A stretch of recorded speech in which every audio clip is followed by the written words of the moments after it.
बिस्मिल्लाहिर्रहमानिर्रहीम अस्सलामुअलैकुम।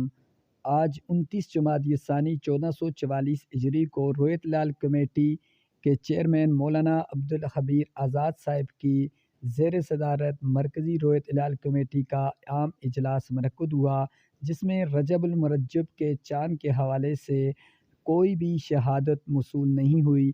जिसके बाद ये फ़ैसला किया गया कि कल इंशाअल्लाह अज़ीज़ 30 जमादी सानी होगी और रजबुल मुरज्जब की यकम तारीख़ इंशाअल्लाह अज़ीज़ बरोज़ मंगल यानी कि 24 जनवरी को होगी।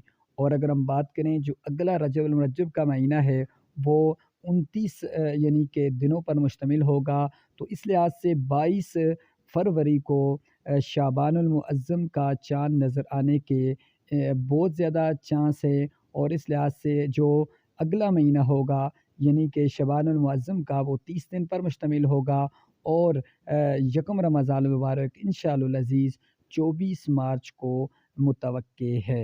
अगर वीडियो अच्छी लगे प्लीज़ चैनल को सब्सक्राइब कर दें। शुक्रिया।